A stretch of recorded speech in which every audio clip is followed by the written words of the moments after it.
It's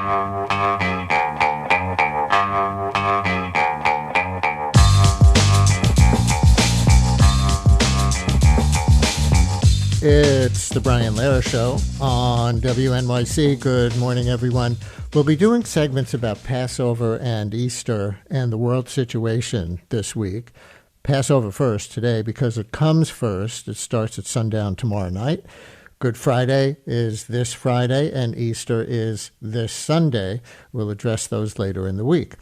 With respect to Passover, the New Yorker has a very thoughtful article this week about the divides within Jewish congregations, within Jewish families, as Passover approaches, over the way Israel is fighting its wars in Gaza and now Lebanon. What will the conversations be like around many families' Seder tables on a holiday that celebrates freedom from oppression, freedom of movement, and the founding of Israel, the Promised Land, as a refuge for the Jewish people? The article cites, for example, a Washington Post poll just a few months ago that found 46% of American Jews supporting the war in Gaza and 48% opposing it, basically a 50-50 split in the American Jewish community. And the article quotes from a sermon back on the Jewish New Year, Rosh Hashanah, last fall, by Angela Buchdahl, senior rabbi of the Central Synagogue in Manhattan. Now, I found a video of it, and I'm going to play the quote to help set this up. Play the clip. Then we'll talk to the writer, Eyal Press from The New Yorker, and take your calls about your families and your congregations. This runs a minute and a half. Again, it's Rabbi Angela Buchdahl and her Rosh Hashanah sermon at the Central Synagogue. Listen to both halves of this as she acknowledges different worshipers within her own congregation who might fire her as their rabbi if she says what she really thinks. I want to tell you about my unconditional love for the Israeli people and our beleaguered homeland, still desperately struggling to bring its hostages home, still trying to eliminate Hamas, terrorists that not only refuse to lay down their arms but intentionally trap their own people in a combat zone. But if I tell you these things, all of which I believe, some of you will stop listening and decide that I'm no longer your rabbi.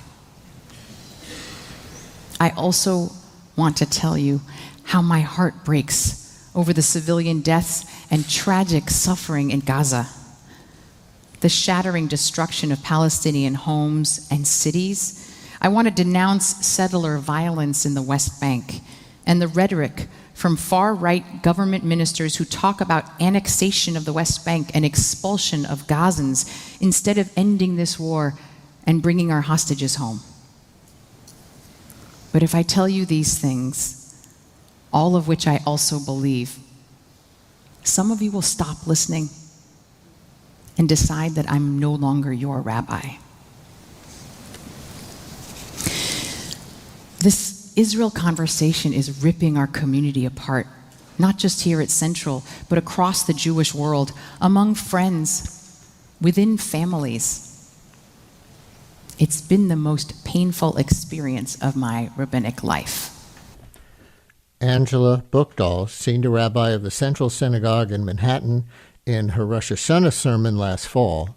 And with that, we welcome New Yorker magazine writer Eyal Press, who cited that sermon in his article called At Synagogues, Tensions Are Boiling Over. Disagreements about Gaza and Zionism have divided congregations. Eyal, thanks for coming on. Welcome to WNYC. Thanks so much, Brian. It's great to be here. And Jewish listeners, you're invited to call in and reflect on the tensions you may be experiencing in your congregations. Rabbis, congregation members, are you experiencing this kind of tension? If so, are you able to have productive conversations about it? Are you able to resolve it in any way? Is anyone changing anyone else's mind? Are any of you literally deciding that your rabbi is no longer your rabbi because of their positions on Israel or Gaza or Zionism today, one way or another? And if so, what then for you and for them? 212-433 WNYC, 212-433-9692. Or maybe this is happening for you outside of a synagogue, elsewhere in your Jewish life, maybe in your family. We know there's a lot of this divide by generation, right? There's been a lot of talk about that. but not just by generation. One woman from Congregation Bethel in Maplewood, in the article, describes herself and her husband in this context. She says, "We're in a mixed marriage on Israeli politics." Does that sound like you and your spouse too? So again, if you're experiencing this kind of tension, are you able to have productive conversations about it within the family, with your husband or wife or parents or kids? Are you able to resolve it in any way? Is anyone changing anyone else's mind? What's the heart of the moral question or moral questions you're grappling with? 212-433-WNYC. Any Jewish Americans, rabbis, anyone else, 212-433-9692, call or text. So, Eyal, let's start with that clip of Rabbi Angela Buchdahl. Did you report it out on Central Synagogue enough to know how divided that particular Manhattan congregation is on how Israel is conducting these wars? No, I didn't. I have to say, I did reach out to Rabbi Buchdahl, and she declined a request for an interview. I think probably because she felt her sermon speaks for itself. But I did focus intensively, as you mentioned, on a synagogue in New Jersey called Congregation Bethel, located in South Orange. And I should say and emphasize that the division I found there is not unique to Congregation Bethel by any means. It's playing out across the Jewish community, as Rabbi Buchdahl's sermon suggested. And I wrote the article really with two sort of ideas in mind. One is that, so much attention had focused in the media on the protests after the Gaza war, the pro-Palestinian protests. And one of the striking facts about those protests, which sort of came out, here and there in the news coverage, is that there were Jews on college campuses who were deeply upset and offended by these protests. And there were also Jews on college campuses who were participating in those protests. That's not a secret, but it tells you something about sort of how divided and fractured the Jewish community was getting and has gotten.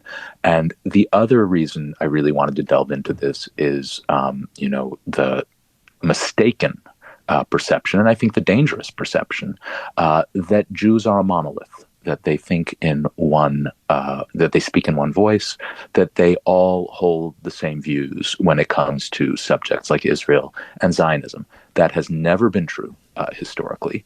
It is less true today in the American Jewish community than perhaps ever before. And so we should be talking about it and understanding why. I did read through your article, so much of which is about Congregation Bethel in the Maplewood, South Orange area. And I will say it took some time. If one were to print this article, I see it would print at 41 pages.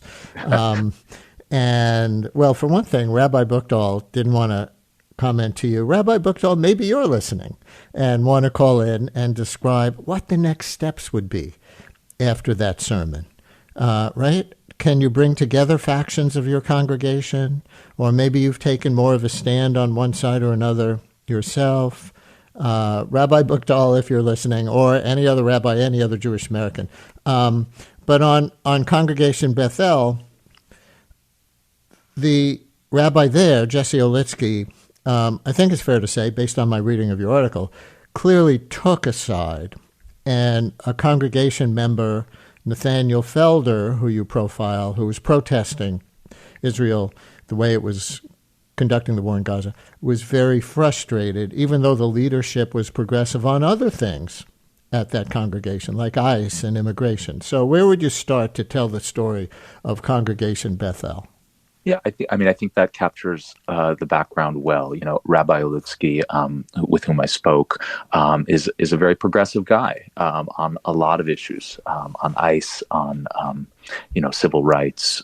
He's participated in an interfaith group in New Jersey that where folks work together on those issues.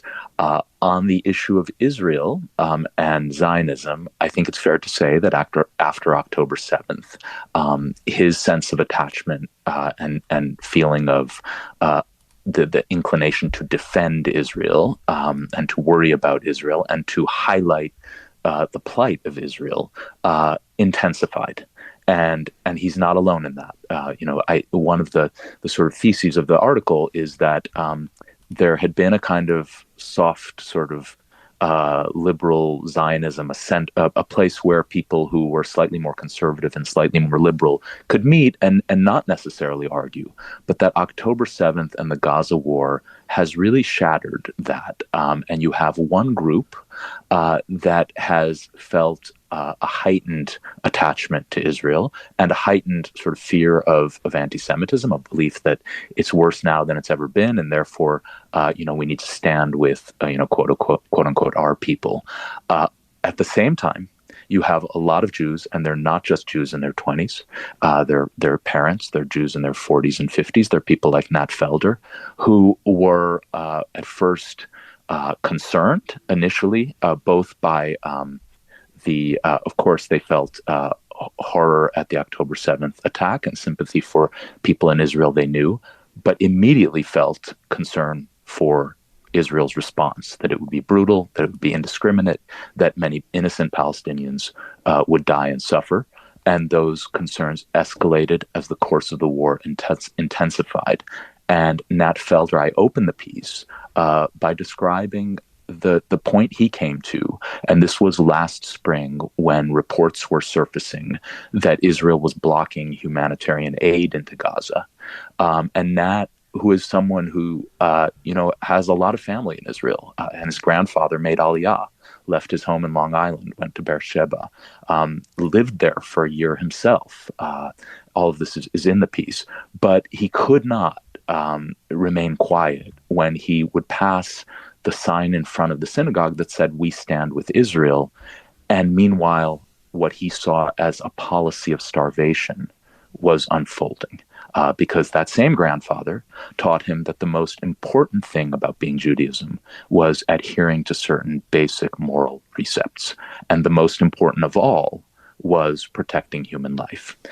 So he wrote to the rabbis, and he wrote to them several times, actually, asking that the sign come down or that some sort of congregation-wide email be sent. And when this didn't happen, he took matters into his own hand.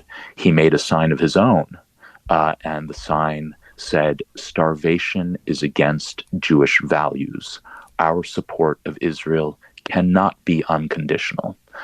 And he made the sign, he stood in front of the synagogue, and that's sort of the point of departure for the piece and what unfolded and how things got to that point, not only at Bethel, but again, at a lot of other congregations. And we'll come back to Congregation Bethel and some of what you describe they undertook there to try to hear various points of view from within the congregation, but if I'm reading your article correctly, it wasn't very satisfying to a lot of the people there. Here's an example. This is sort of maybe a meta example of how deep this divide runs. Even the fact, Eyal, that we're doing this segment, and I guess by extension that you published this article, that the New Yorker published this article right now.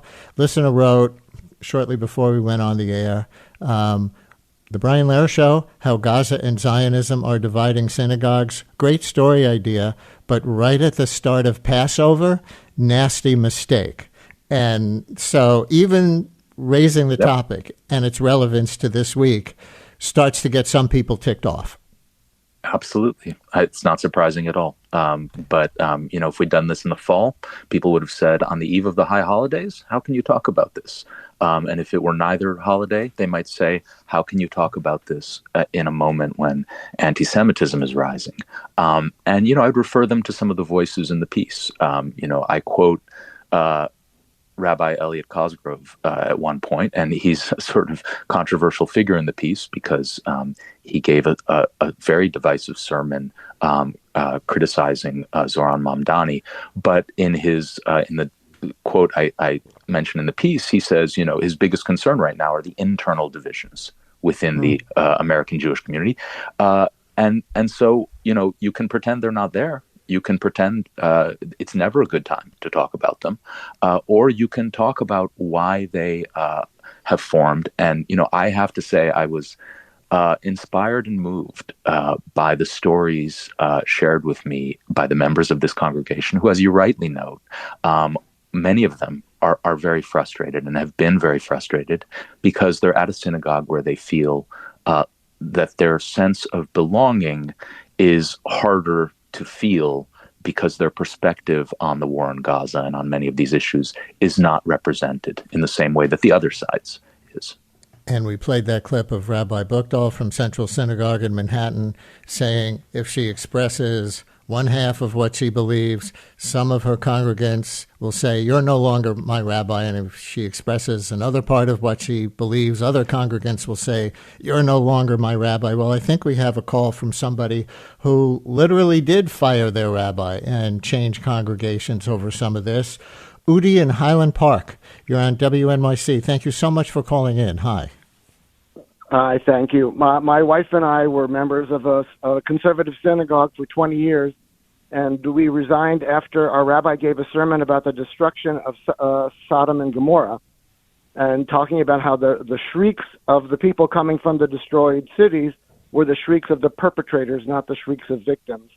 And this was early on into the Gaza war, when there were just 15,000 people who had been killed. And I went up to him afterwards and asked, is that what am I taking away from this what I think I am? And he said, yeah, and he brushed away any concern about the humanity of the other side. And we resigned after 20 years of being members. Do I understand correctly from my screener that you and your wife served in the Israeli Defense Forces? Yes, we both grew up. We grew up in Los Angeles, moved to New Jersey, and we both served in the IDF. That's intense. Are you in contact with people back there and having conversations with them? So much of the Israeli public, from the polls I've seen of there, supports pretty much everything that the Netanyahu government is doing in Gaza and now Lebanon. Do you still have relationships there with people you're in dialogue with? Yes, we have family there. But I don't bring up the political situation because even those who oppose Netanyahu, my cousins in Israel have marched against Netanyahu, but I think they're firmly in favor of what Israel is doing against Gaza. And I listen to Israeli radio, and you just hear that there's a very biased view. It's all about the hostages and the victims, and there's nothing on Israeli radio, on Israeli media, about the other side and what they're suffering. Udi, thank you for your call and your perspective. Let's go right to another caller. Matt in Brooklyn says he's a rabbi, and this kind of divide is central to his existence now. Matt, you're on WNYC. Hello. Hi. I told your screener that the phrase I usually use, and people have seemed to come around to it, is the definition of politics is that if you disagree with me, it's called politics, and if you agree with me, it's called Jewish values. And I don't only say it actually to be funny. I think it's actually a really valuable or hopefully meaningful way of looking at the issue, because if as a rabbi I were to say to my congregants, "Oh, I just got back from the J Street conference," then they're going to say, "Why are you so involved in politics?" But if a colleague says, "Oh, I just got back from the AIPAC conference," nobody's going to say, "Why are you so involved in politics?" There are just certain things. Because JPAC is a progressive group, AIPAC is AIPAC. Yeah, J Street, so depends, right, what the reaction will be. And in that Go case, ahead. And in that case, even further, even people who actually probably do disagree with AIPAC, for example, will still not even see it as politics, because we've come to see it as this kind of, I guess you could say it's an Overton window type of thing, where we've come to see that as just sort of a normal part of Jewish communal life, whereas the other one is quote unquote political because so many people so vocally disagree with it. Yeah. Anyway, I wish I had something to say. How do you navigate this divide as a rabbi in your congregation? Do you try to move toward some kind of consensus or some kind of, I don't know what the word is, maybe tolerance or respect for those with the other point of view than some of their co-congregants? Well, I'd like to think I act with tolerance and respect toward all of them. I think it's to the point of your piece. I mean, I'm in a much more traditional kind of synagogue than Rabbi Buchdahl. If I were to, for example, speak about keeping kosher, the importance of keeping kosher, the importance of keeping Shabbat, and then I found out that a congregant doesn't keep kosher or doesn't keep Shabbat, I don't think anyone would think, oh, I bet he doesn't respect them. I bet I'm not going to feel welcome there. I hate him for saying this thing that disagrees with me, whatever it is. But when it comes to this issue, people say, well, how come you're saying things that I disagree with? And it really is, and not just this issue, I guess politics in general really are this thing where how dare you say this, how dare you have this position that isn't the same as my position, whereas on seemingly all other matters of Jewish life, that's okay. Matt, we really appreciate your call, Rabbi. Thank you very much. And as this in Pesach to you. Stephen in Westchester, I think, is calling about a congregation where there's another type of approach to this that actually comes up in Eyal's New Yorker article. So, Stephen, you're on WNYC. Thank you for calling in. Hi, Brian. Thanks for taking the call. I was going to say that I think some of the, at least my congregation, feels a little bit stymied because it's I feel like if the rabbi were to bring it up, I think they would sort of lose memberships because I think some of the congregants are so entrenched in this bit of like a blind faith approach to Israel and what they're doing. And it's very interesting because it's the same people that would criticize what's going on in this country in terms of the government, but they don't really seem to criticize what's going on there. One thing you told our screener, and I want to see if I got it right, is that your congregation doesn't really talk about Israel because they don't want to divide themselves among themselves, and the rabbi doesn't want to lose one group or another. How much are you experiencing that? Is that an accurate characterization? I would say Israel in terms of like what's going on there with Gaza and the West Bank and Palestinians. I mean, when I was going to Hebrew school, it was very much of like we can, two-state solution. But, I mean, I feel like the two-state solution hasn't been a real concept in, like, 25 years. So maybe it should say 20 years, but... Stephen, thank you very much. A take on it. Stephen, thank you. Well, that kind of touches on something in the article, Eyal, that you wrote about, which is that a lot of rabbis, according to your reporting, will just avoid the topic. They'll talk about other Jewish issues, but they'll avoid Gaza and now Lebanon because they don't want to divide the congregation. Is that what you found? I think that's definitely one impulse. I think it's a reason that as the Gaza war got longer and longer and bloodier and more divisive within the Jewish community, there were a lot of rabbis who just strained to avoid it. But there's another factor at play in that, and that is that saying anything critical or perceived to be critical, by a board member or a donor to the synagogue or a member of the synagogue, is dangerous. You can be branded a traitor if you do that, particularly if you're a younger rabbi. And I heard in my reporting that younger rabbis who are more inclined to have more progressive views on this issue are the ones who are most afraid to speak out. I did speak with Rabbi Sharon Brous, the senior rabbi at a synagogue in Los Angeles, and she talked about the discourse. She called this discourse defend, deflect, and denounce.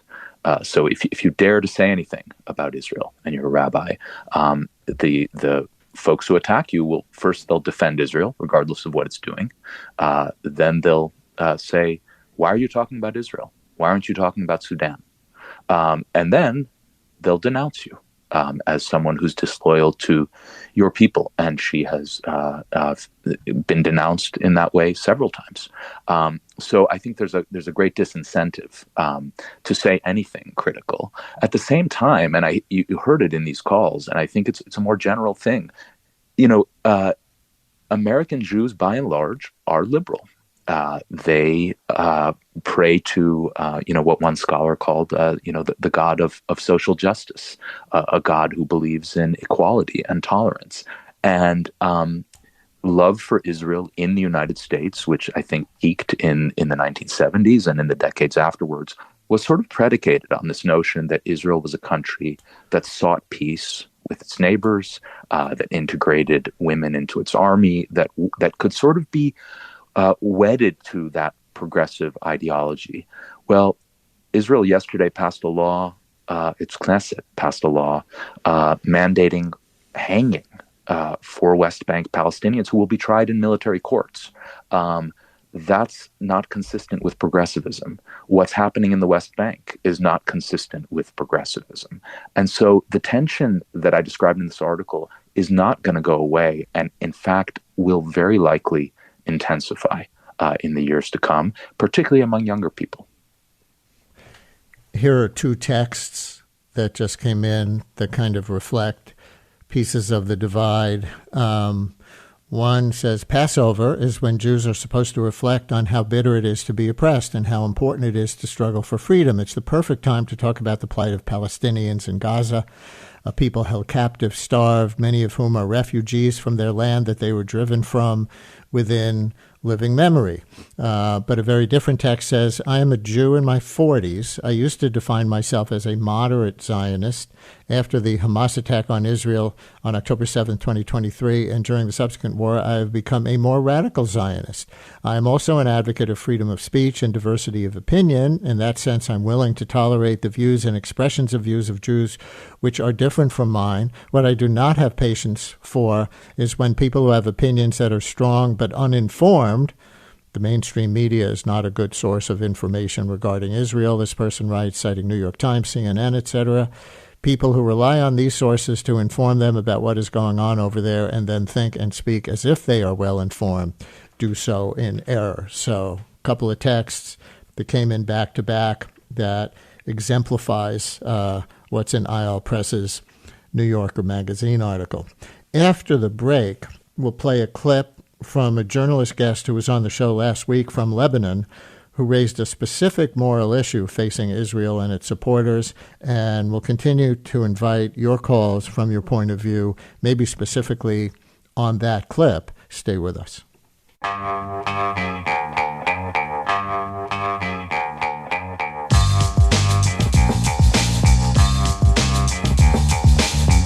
Brian Lehrer on WNYC as we continue with New Yorker magazine writer Eyal Press and his article with Passover beginning tomorrow night, and we're going to have a Easter and Good Friday and the world situation segment later in the week. Eyal's article is called At Synagogues, Tensions Are Boiling Over.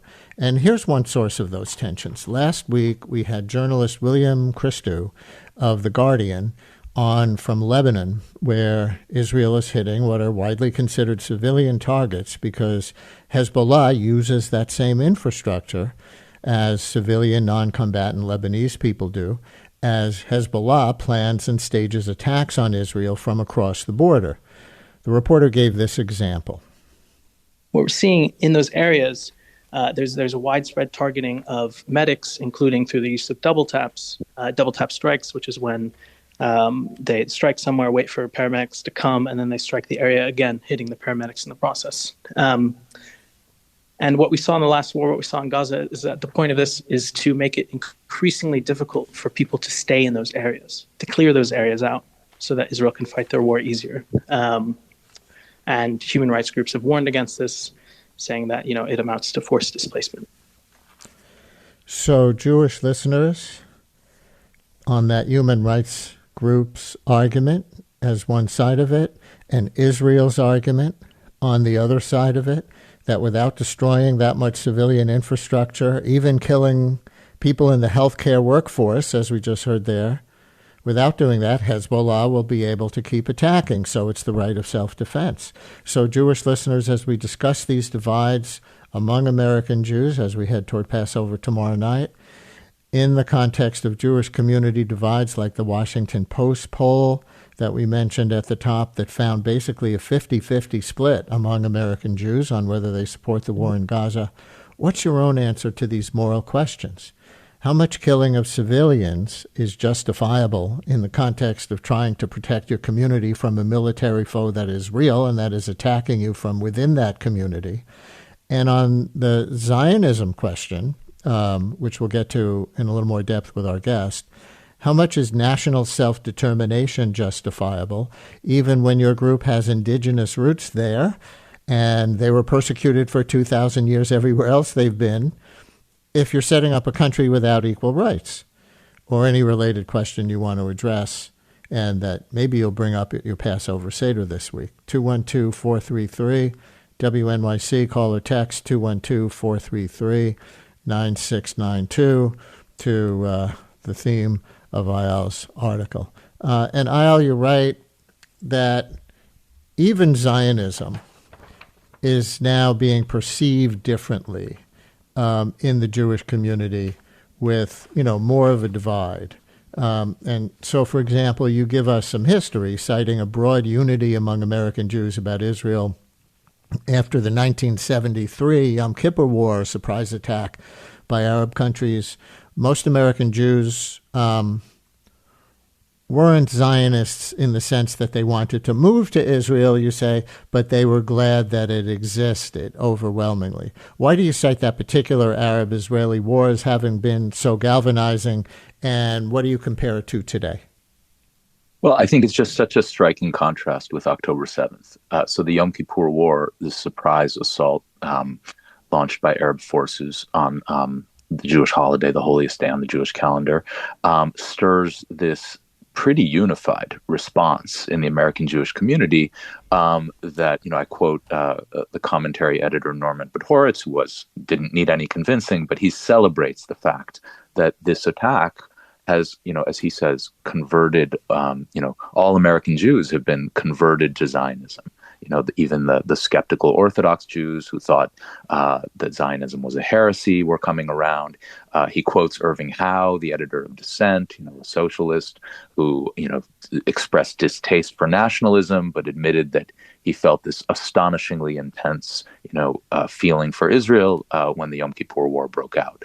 Then you fast forward 50 years to October 7th, and it's another surprise attack that sort of punctures this era of invulnerability, I should say, in Israel. Would it galvanize the same unity? To the contrary. What it has galvanized is what it has done is sharpen the divisions, create deeper polarization, make Israel and Zionism more contentious subjects within the Jewish community.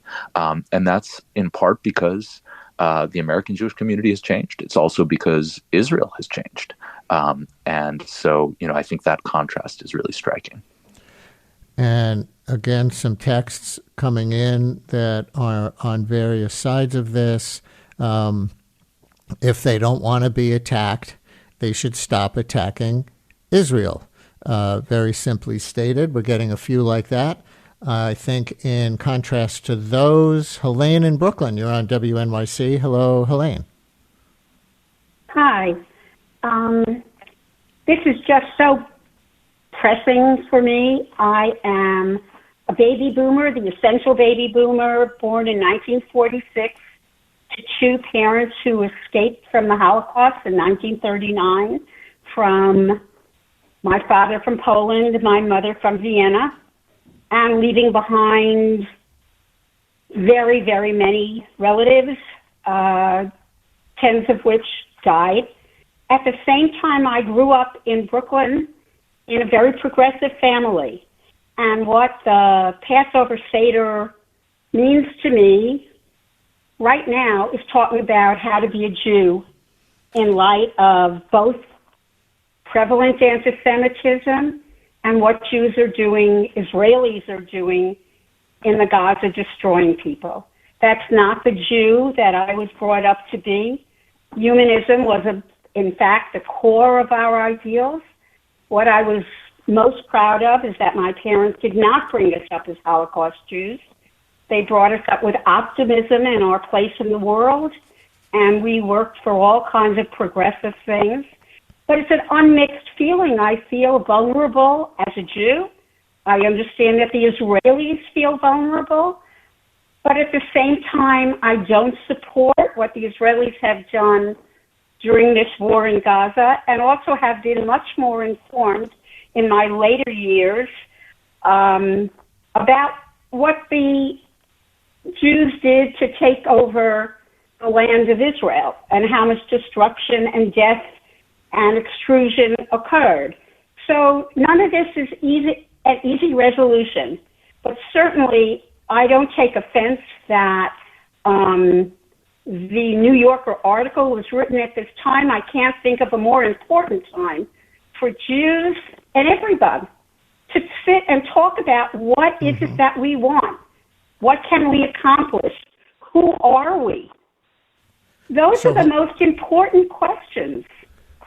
Helene, what would you say then if you were in dialogue with the listener who just wrote this text? Listener wrote, I find the fact that the majority of Israelis, even those who were previously very sympathetic and supportive of Palestinians' rights, support the government actions. I find that persuasive in my support of Israel's actions. I don't believe that Israelis are uniquely irrational or immoral, quite the contrary. It's easy for us to tut-tut when we sit in our safe bubble, quite different to feel the need to protect those who have brutally mutilated our innocent loved ones. What would you say to that listener? I understand what came to mind as you were saying it. It's like asking the victim of or the survivor of an attack. Okay, my child is killed. You're asking me, should I put the perpetrator of that horrendous crime to death? These are not the people. I understand this is a country in fear. They've been attacked many times. They've had thousands of their soldiers die. This is not really where you can draw back and say, okay, who do I want to be in light of this? What am I willing to do to the end? I understand the fear. That's why I premised my comments with I don't have, that absolute solution. There is anti-Semitism. The Arabs have attacked Israel multiple times, but the Jews have done incredible things to take over the land of someone else and to push them out. And they have now conducted a war in a way that's killing many more than the people who are hurting them. So I wish I had a magic answer. Right. I don't think there's a magic answer. But I don't know that the fear of the Israelis is necessarily the answer to what we want to do, because it goes beyond the war. What do we do with Israel going forward? It's a democratic nation. It could never be. Thank you very much for your call. We really appreciate it, as well as to the listener who texted the words that we contrasted her with and invited her to respond to. Eyal, as we head toward the end of the segment, I'm going to read one more text, which it appears came from a member of Congregation Bethel at Maplewood, which is, where the heart of your article is. Listener writes, I am a white Jewish woman in my late 60s and a member of the congregation reported on in Eyal's article. I appreciate that a core aspect of our Jewish tradition is to wrestle and grapple with hard things. We are about the dialogue and the exchange and the learning, and we remain in community with one another, even when we don't agree with one another. After all, we are all and remain co-congregants, and that's something to be celebrated and amplified. So I guess my closing question to you, based on your deeply reported article, is where is this headed or might head going forward? Or are people like our various callers and texters from various points of view, destined to divide into political echo chambers like the country is doing to such a degree within the Jewish community in the United States? Well, it's a great question. I'm going to defer to Liba Bayer, one of the people I interviewed in the piece. She grew up in a super Zionist household. She is now openly identified as anti-Zionist. She is also a member of Congregation Bethel. And one thing she mentioned to me, which I later saw, was that Congregation Bethel is a big tent synagogue, meaning this is a movement that sought to open the doors of synagogues to LGBTQ Jews, to interfaith couples, really to broaden who feels accepted. And what she said to me was, for me and for a lot of young people today, big tent means diversity and tolerance, tolerance of diverse views on Israel and Zionism. I think that actually pinpoints the challenge for rabbis. Can you be tolerant, not just through paying empty lip service or occasionally saying, sure, we'll welcome you in, just don't expect any of your views to ever be articulated from the bima or in congregation-wide emails, but can you really be an equal part of this community, expressing your beliefs in dialogue with others, and not be tagged as disloyal or un-Jewish or somehow hostile to the congregation? I think that's a challenge, and the challenge will grow because as younger Jews grow up and become members or look for congregations, they have experienced these events, these formative, deeply, they have watched the Gaza war unfold, and they don't remember the Yom Kippur War. They don't remember 1948 as well as they remember 2000, the October 7th attack, 2023, and its aftermath, the destruction of Gaza. So if there is no Big Tent in these communities, then it will be polarized and they will split up. I think that's the really hard challenge that faces these institutions. New Yorker writer, Eyal Press. He's also author of the book, Dirty Work, Essential Jobs and the Hidden Toll of Inequality in America, which came out a few years ago and won some journalism awards. Thanks so much for joining us on your latest article. Thanks so much for having me, Brian, and happy Passover to the listeners. And same from me to all our Jewish listeners. And that's our pre-Passover segment about difficult discussions taking place within the American Jewish community. Later in the week, as we head toward Easter, we'll talk about American Christians finding different answers to the question, what would Jesus say about immigration in particular and other Trump policies? Since WNYC's first broadcast in 1924, we've been dedicated to creating the kind of content we know the world needs. Since then, New York Public Radio's rigorous journalism has gone on to win a Peabody Award and a DuPont Columbia Award, among others. In addition to this award-winning reporting, your sponsorship also supports inspiring storytelling and extraordinary music that is free and accessible to all. To get in touch and find out more, visit sponsorship.wnyc.org.